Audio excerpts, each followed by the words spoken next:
Sous le volcan de Songandi, une découverte géologique bouleverse tout. En quelques jours, le Burkina Faso, jadis synonyme de lutte contre la pauvreté, devient un acteur clé dans la course aux ressources naturelles.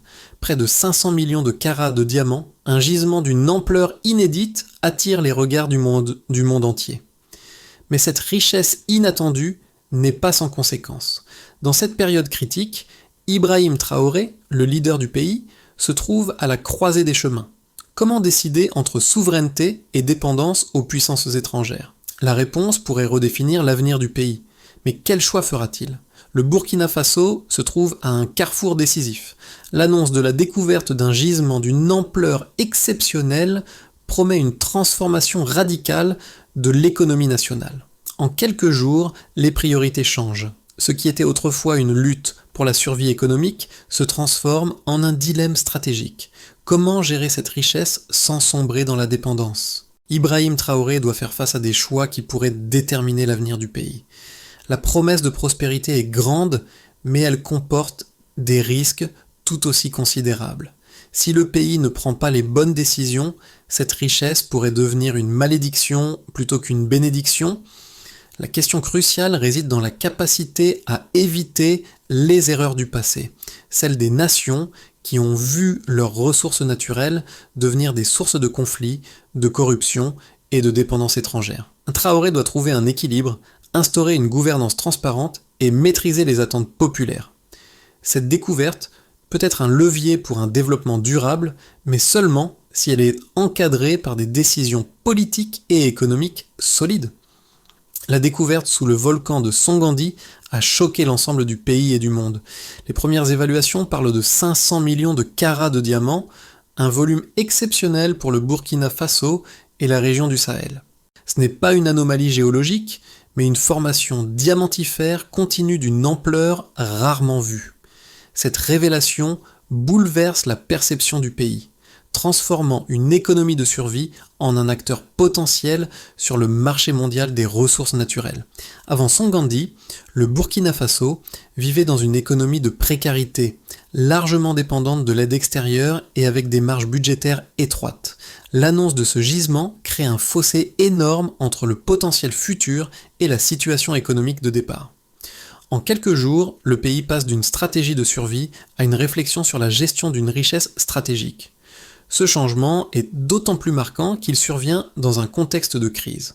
Le Burkina Faso, déjà fragilisé par des tensions internes et des menaces extérieures, se retrouve soudainement sous les projecteurs internationaux.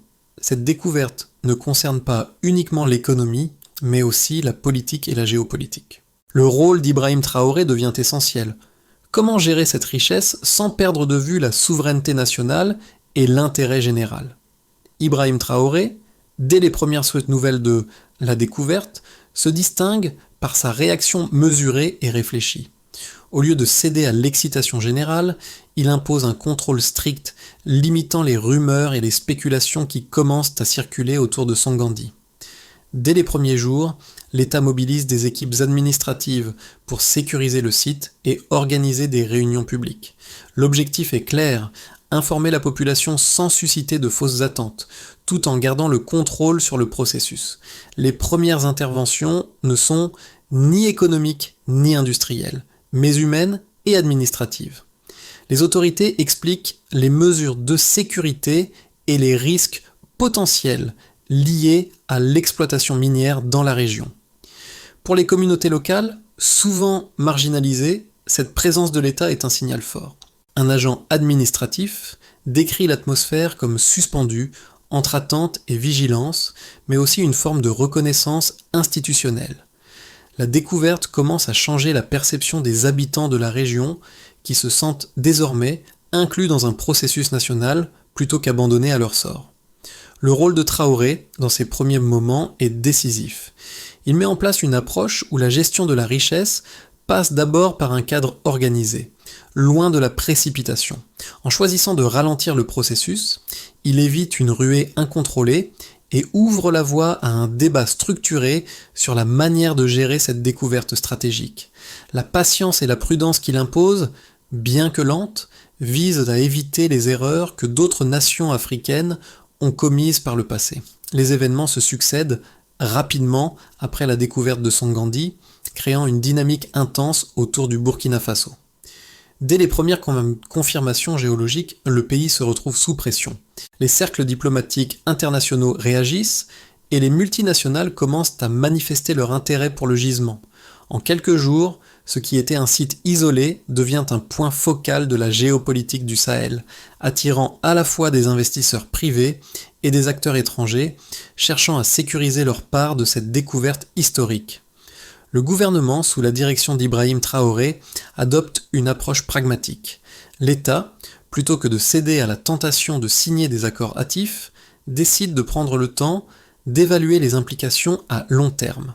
La Commission nationale, composée de spécialistes et de représentants du gouvernement, est chargée d'examiner l'impact économique, social et environnemental du projet minier. Cette décision ralentit les négociations, mais garantit que le pays prendra le temps d'organiser l'exploitation de manière responsable. Les premiers résultats sont visibles sur le terrain.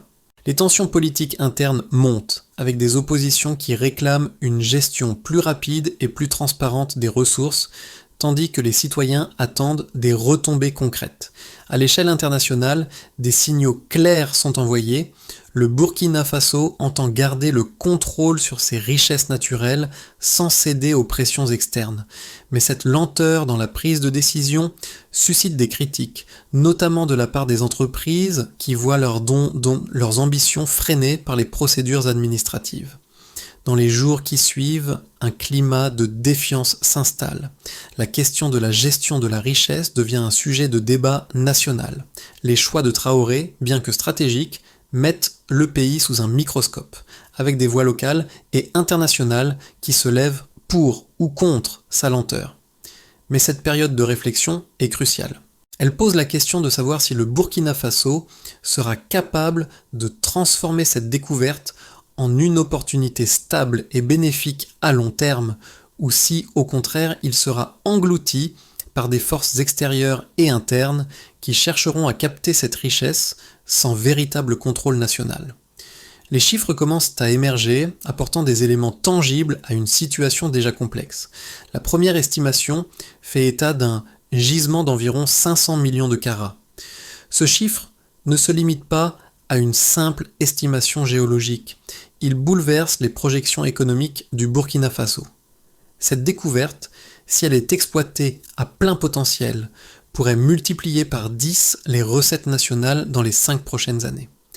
Les experts financiers commencent à évoquer des chiffres incroyables, mais le défi réside dans la gestion de cette richesse, et surtout dans l'utilisation des fonds pour éviter la tentation d'une exploitation précipitée. À côté de ces projections économiques, une autre donnée attire l'attention, les risques environnementaux. Des études préliminaires sur l'impact de l'exploitation minière à grande échelle révèlent une réduction de près de 40% de la biodiversité locale. Ces chiffres viennent rappeler que chaque gain économique potentiel porte en lui des coûts écologiques considérables. La découverte sous Songandi ne se résume pas à une simple richesse géologique, mais à un défi de taille pour le pays. Comment concilier prospérité économique et protection de l'environnement ? Parallèlement, un autre chiffre crucial apparaît, celui des investissements nécessaires pour encadrer et sécuriser l'exploitation. Les experts évaluent à plusieurs milliards de dollars le coût des infrastructures nécessaires pour exploiter le gisement de manière responsable. Ce montant inclut la construction de routes, la mise en place de dispositifs de surveillance environnementale, ainsi que la mise en place d'un système de gestion transparente des fonds. Ces chiffres, bien qu'impressionnants, soulignent l'importance d'une gestion structurée et transparente de la richesse générée. Ces données ne sont pas simplement des chiffres sur le papier, elles sont au cœur du débat national car elles déterminent non seulement la direction économique du pays, mais aussi la manière dont les décisions seront prises dans les mois et années à venir. Les chiffres sur la biodiversité, les investissements et les projections économiques créent une tension palpable entre l'optimisme des perspectives financières et la prudence nécessaire face aux risques environnementaux et sociaux. Le débat autour de la gestion des ressources de Songandi se divise en deux grands camps, chacun soutenant des arguments solides mais fondamentalement opposés. D'un côté, il y a ceux qui prônent une exploitation rapide du gisement. Pour eux, la situation économique du Burkina Faso, marquée par des défis sécuritaires et sociaux constants, ne permet pas d'attendre. L'argument central est simple. Une ressource d'une telle ampleur représente une opportunité unique pour propulser le pays vers un avenir plus prospère.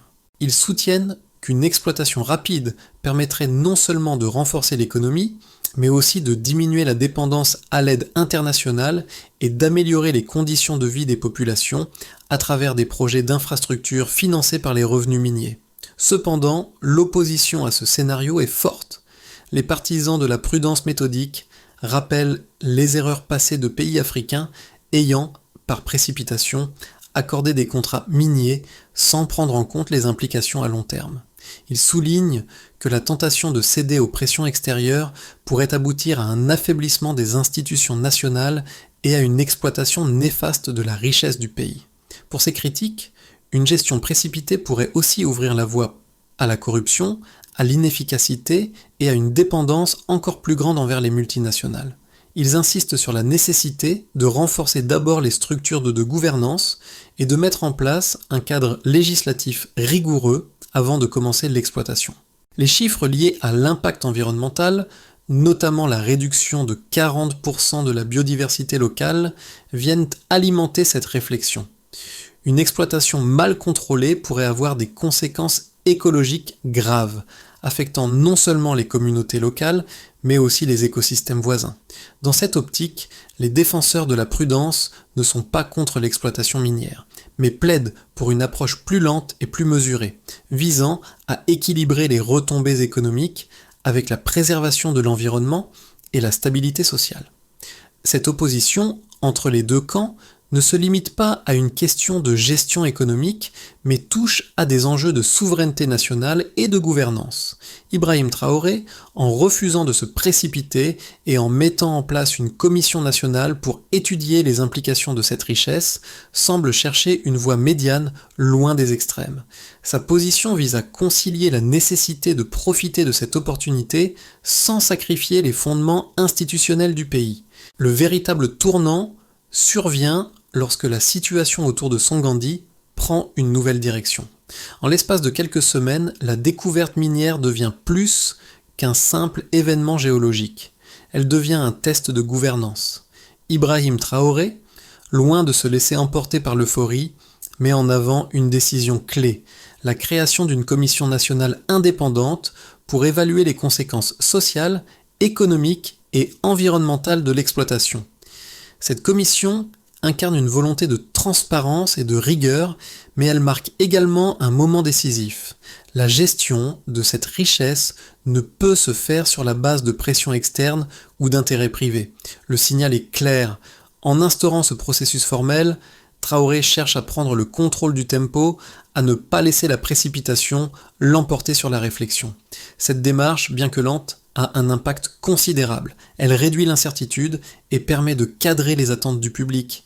Toutefois, la question demeure. Cette approche mesurée sera-t-elle suffisante pour répondre à la pression grandissante ? Les critiques ne cessent de fuser et la tentation d'accélérer le processus reste forte. Le véritable défi réside dans la capacité à maintenir l'équilibre entre le temps nécessaire à une exploitation responsable et la nécessité de satisfaire rapidement les attentes économiques et sociales du pays. Les conséquences de la découverte de Songandi commencent à se faire sentir à différents niveaux, à la fois au Burkina Faso et au-delà. Le pays, désormais sous les projecteurs internationaux, fait face à une pression croissante de la part des acteurs économiques et géopolitiques.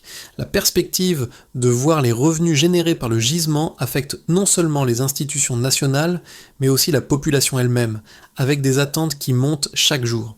Les promesses de prospérité ont transformé Songandi en un symbole d'espoir, mais aussi de tension. Au niveau national, les débats politiques se multiplient. Les partis d'opposition accusent le gouvernement de ne pas agir assez rapidement pour exploiter les ressources, tandis que la société civile, elle, se fait de plus en plus insistante sur la nécessité de garanties contre la corruption et la mauvaise gestion des fonds. Les premières mesures prises par l'État, bien que considérées comme prudentes, ne suffisent pas à calmer les attentes populaires. Les communautés locales, qui espèrent des emplois, des infrastructures et des améliorations de leur qualité de vie, commencent à douter des promesses non tenues, comme cela s'est produit dans d'autres pays africains. À l'échelle internationale, le Burkina Faso devient une pièce maîtresse de la géopolitique du Sahel. Les puissances étrangères, conscientes des enjeux économiques liés au gisement de Songandi, intensifient leurs efforts pour influencer les décisions du gouvernement.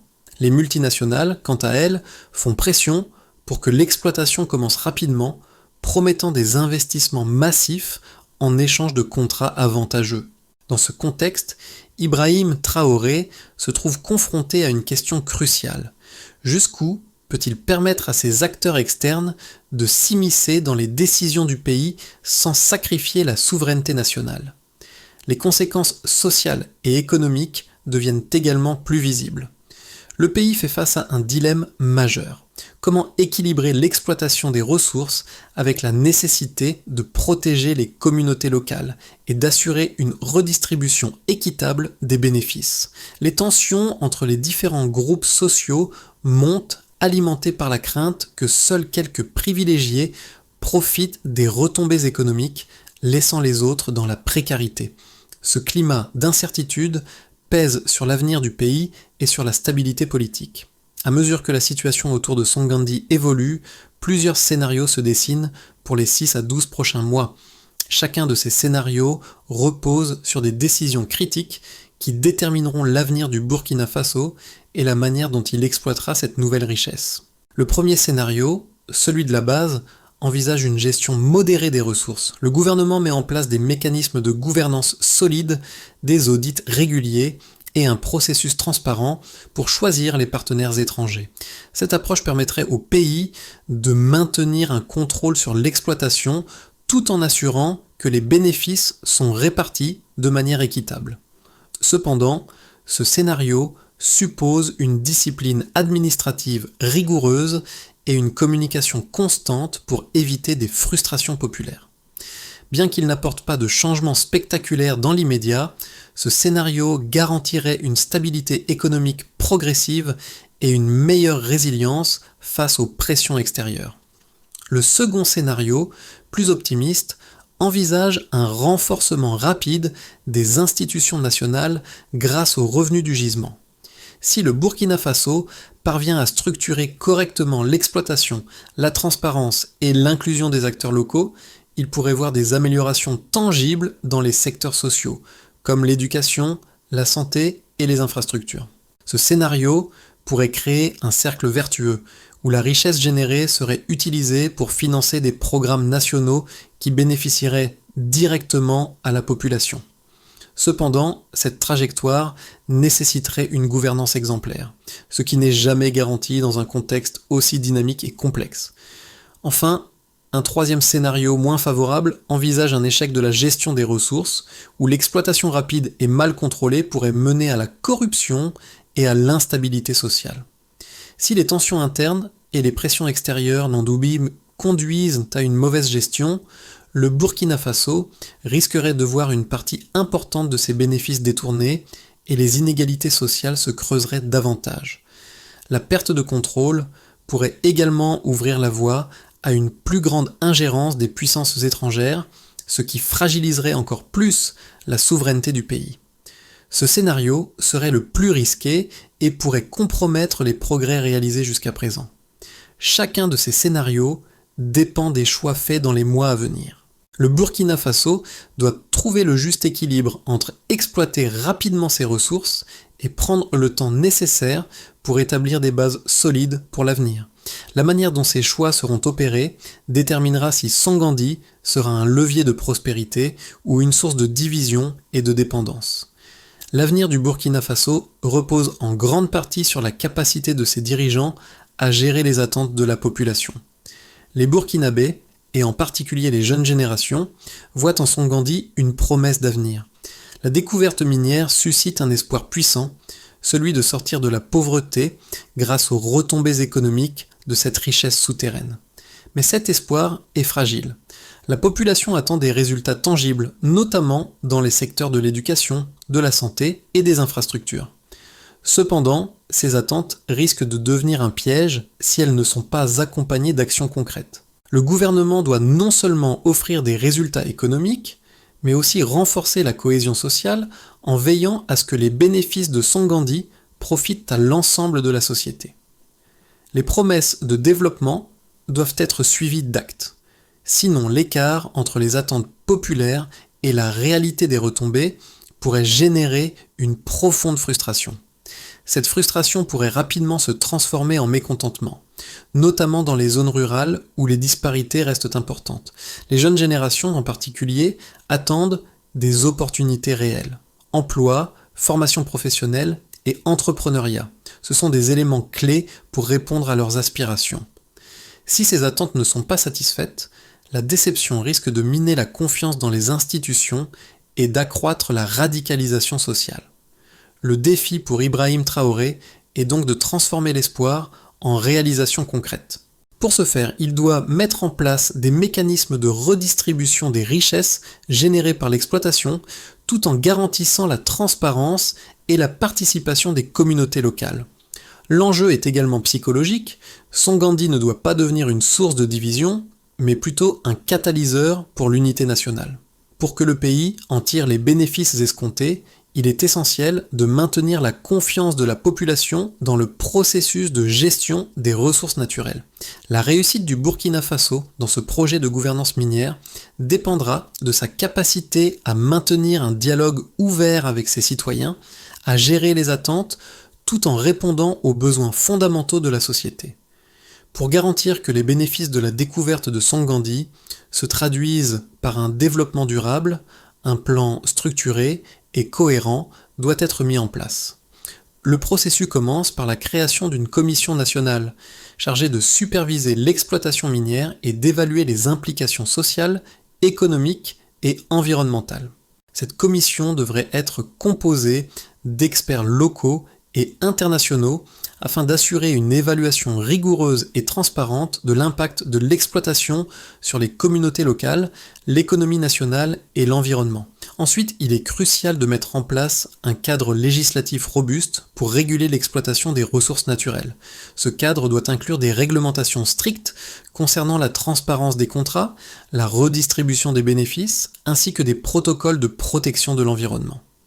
En parallèle, une stratégie de gouvernance claire doit être définie pour garantir que les revenus générés par l'exploitation minière soient utilisés de manière optimale pour financer des projets d'infrastructure, d'éducation et de santé, tout en créant des emplois durables pour les jeunes générations. Le processus de consultation avec les communautés locales doit également être renforcé. Les habitants des régions touchées par l'exploitation doivent être régulièrement informés des progrès du projet et impliqués dans les décisions qui les concernent directement. Cela pourrait se traduire par la mise en place de forums communautaires ou de mécanismes de feedback pour recueillir leurs préoccupations et suggestions. Un dialogue ouvert et transparent permettra de maintenir la confiance de la population et d'éviter les tensions sociales. Enfin, un système de suivi et d'évaluation doit être institué pour mesurer les progrès réalisés.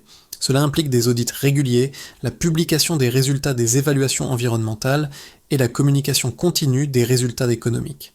Ce suivi permettra de s'assurer que les promesses faites sont tenues et que les bénéfices de Songandi sont équitablement répartis, contribuant ainsi à la stabilité du pays à long terme. L'histoire de Songandi n'est pas simplement celle d'une découverte géologique, mais celle d'un tournant pour le Burkina Faso. En revenant sur les premiers jours de cette révélation, lorsque le pays a pris conscience de l'ampleur du gisement, il devient clair que le chemin à suivre ne sera pas facile. Ibrahim Traoré, avec sa décision de prendre le temps nécessaire, a amorcé un processus qui, bien que lent, pourrait garantir un avenir plus stable et plus équitable pour son peuple. Cette démarche, marquée par la patience et la rigueur, doit maintenant transformer les attentes en réalisations concrètes. Le Burkina Faso est à un point de bascule et Songandi, avec ses promesses et ses défis, représente une opportunité rare. Si les leçons du passé sont apprises et appliquées, le pays pourrait bien sortir renforcé de cette épreuve. Mais cela nécessitera de maintenir la ligne tracée par Traoré, où chaque décision est pensée à long terme, avec la souveraineté du pays et le bien-être de ses citoyens au cœur des priorités. Le futur du Burkina Faso est entre ses mains et celui de Songandi, loin d'être une simple ressource, pourrait devenir le symbole de cette renaissance. Le Burkina Faso se trouve à un carrefour crucial. Alors que la découverte de Songandi offre des perspectives de développement sans précédent, elle soulève également des questions profondes sur la manière dont ces ressources seront gérées. Chaque décision prise dans les mois à venir aura un impact direct sur l'avenir du pays. Ibrahim Traoré et son équipe ont déjà montré la voie en optant pour la prudence, mais l'engagement de chaque citoyen et acteur local est essentiel pour assurer que les retombées de cette richesse bénéficient à tous. Il est désormais temps de s'interroger. Comment, en tant que nation, pouvons-nous faire en sorte que cette opportunité ne devienne pas une malédiction, mais bien une chance pour chaque Burkinabé ? Les décisions collectives, les actions transparentes et un dialogue continu entre l'État et la société civile seront les clés du succès. Le défi est immense, mais il est à la portée de tous. Comment participerez-vous à ce changement pour construire un avenir plus équitable et plus prospère ?